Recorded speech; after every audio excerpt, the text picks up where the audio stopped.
जिसमें विदेशी फंडिंग की जो है बात कही गई है, एफसीआरए का उल्लंघन बताया गया है। 7 करोड़ का मामला है ये काफ़ी पुराना मामला है सर। कैसे आप देख रहे हैं जो अब रिपोर्ट सौंपी है, टाइमिंग को लेकर आप सवाल खड़े करेंगे या क्या? नहीं, पुरानी चीज़ कब की है, क्या है, ये सब तो बहुत ज़्यादा नहीं पता है।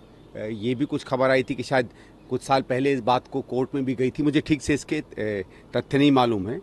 कल जो टीवी पर जैसे कम से कम देखा, वो ये लगा कि शायद कुछ इसमें कई लोगों ने इसमें डोनेशन दिया है, लेकिन उसमें पासपोर्ट नंबर, कुछ मोबाइल नंबर रिपीट हो रहे हैं। जैसे अगर 2 आदमी एक ही पासपोर्ट नंबर से अगर पैसा दें तो उसमें संदेह होता है। तो ये अगर तो उसमें बात सही है कि ठीक है, लोगों ने दिया है जेन्युइनली और कोई उसमें फरेब नहीं है, तो उसमें आम आदमी पार्टी अपने तथ्य सामने कर दे तो कोई दिक्कत नहीं होगी।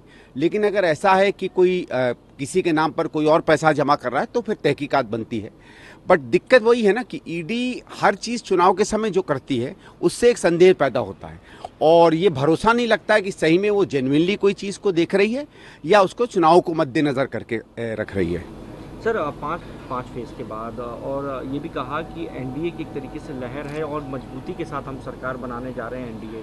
साथ ही इंडिया अलायंस पर भी निशाना साधा, कहा कि रिजेक्टेड हो चुके हैं, कि डिसक्रेडिबिलिटी इनकी लोगों की सामने है लोगों की। देखिए साहब, ज़मीन पर जाएं तो इसका बिल्कुल उल्टा दिख रहा है। भारतीय जनता पार्टी का जो काडर है वो निराश बैठा हुआ है, सड़कों पे दिख नहीं रहा।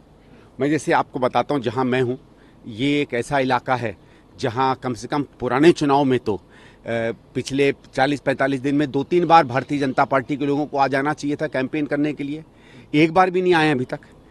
ये नॉन इलाका है, ऐसा भी कुछ नहीं है। यहाँ बीजेपी का सुना है असर भी है। तो ऐसी जगहों पे जहाँ उनका असर है, 30-40 दिन की आज कैंडिडेट डिक्लेयर हुए हो गया, एक बार भी कोई नहीं आया है। तो ये अपने आप दिखा रहा है। मैं तो अपने अनुभव से बता रहा हूँ, और जगहों से भी यही अनुभव निकल कर आ रहे हैं कि काडर निराश बैठा है। और अगर काडर निराश बैठता है तो वो इसलिए निराश बैठता है क्योंकि वोटरों से उसको कोई प्रतिक्रिया सकारात्मक नहीं मिलती है। तो काडर तो भारतीय जनता पार्टी का जान गया है कि अब सरकार नहीं बन रही है। बाकी ठीक है, उनको थोड़ा प्रोत्साहित करने के लिए, थोड़ा एक उनमें ऊर्जा देने के लिए प्रधानमंत्री कुछ भी कह लें। सर, लगातार बहुत ज़ोरों शोरों से बढ़ता ही जा रहा है। अमित शाह भी उन्होंने निशाना साधते हुए कल सभाओं में अरविंद केजरीवाल का जिक्र किया। उन्होंने तमाम बातें कहीं, कहा कि ये यूटर्न लेने में केजरीवाल जैसा अभी तक कोई नेता सामने नहीं आया, जिस तरीके की बातें हैं। स्वाति मालीवाल वाला उन्होंने मामला उठा दिया सभाओं में। आपकी क्या? नहीं, देखिए ठीक है, वो कोई भी मसले उठाएं, मामले उठाएं। बात यह है कि ये दिल्ली सरकार का चुनाव नहीं है। हम लोग तो वही बार बार कह रहे हैं ना कि दिल्ली सरकार से संबंधित अरविंद केजरीवाल ने क्या किया, क्या नहीं किया, ये उसका चुनाव नहीं है। हमने भी अपने गठबंधन क्यों हुआ है इस पर भी बार बार इस बात को स्पष्ट किया है कि लोकसभा या भारत सरकार के कामकाज पर जो सवाल उठे हैं, जो उसने चिंताजनक बातें करी हैं, देश में जिस तरीके से एक ऐसी सरकार आई है जिसका कोई असर नहीं दिखता है, सकारात्मक असर नहीं दिखता है, उसकी बातें क्यों नहीं करते हैं? भाई ये भी बताएं, आप 10 साल से दिल्ली में हैं, आपके हाथ में डीडीए है, आपके हाथ में ज़मीनें हैं, आपके हाथ में बहुत से और निर्माण कार्य की शक्ति है। आपने दिल्ली के लिए क्या किया? और खासकर गृह मंत्री तो विशेषकर, उसके हाथ में दिल्ली की बहुत कुछ अधिकार होते हैं। आपने दिल्ली के लिए क्या किया, ये भी तो बताइए। चलो, कोई और ख़राब है, कोई और ख़राब नहीं है, वो हम 6 महीने 8 महीने बाद दिल्ली सरकार का चुनाव होगा, ये तमाम चीज़ें आप तब हमें बताइएगा।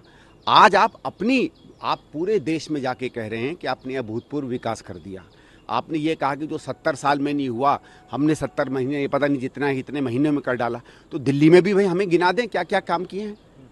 उन्होंने स्वाति मालीवाल बात अपने में है, हमने भी कहा है उसमें तहकीकात होगी, तहकीकात होनी चाहिए।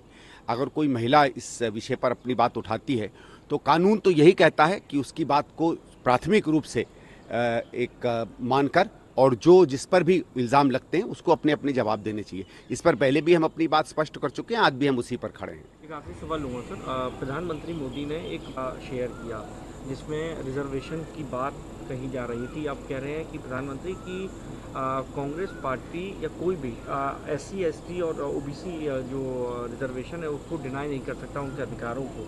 और एक तरीके से रिजर्वेशन को लेकर जो पूरी चुनावी राजनीति रही। नहीं, ये कहने की क्या ज़रूरत पड़ी प्रधानमंत्री को? ये तो हम लोगों को तो कोई कहने की ज़रूरत नहीं पड़ती है, क्योंकि लोग जानते हैं कि इसमें हमारी निष्ठा है, हमारा संकल्प है। बल्कि कांग्रेस ने ही ये संविधान दिया था और संविधान में आरक्षण था, और आरक्षण रूप में जो संविधान की भावना थी उसके अनुकूल रखा है। आज प्रधानमंत्री को क्या ज़रूरत पड़ रही है? इसलिए ज़रूरत पड़ रही है कि आपने जब से 400 पार का नारा दिया है और आपके जितने भी फील्ड में नेता हैं वो जो जिस संविधान को हटाने की बात कर रहे हैं, जिस मनुवादी एक प्रथा को लगाने की बात कर रहे हैं, और उसमें सीधे सीधे कई जगहों पर आपके लोग आरक्षण की पूरी नीति पर सवाल खड़े कर रहे हैं, इसलिए आपको सफाई देने की आवश्यकता पड़ रही है। लेकिन बात यह है कि हकीकत में आप वही चाहते हैं जो ज़मीन पर आपके लोग कह रहे हैं कि आप ये संविधान बदलना चाहते हैं।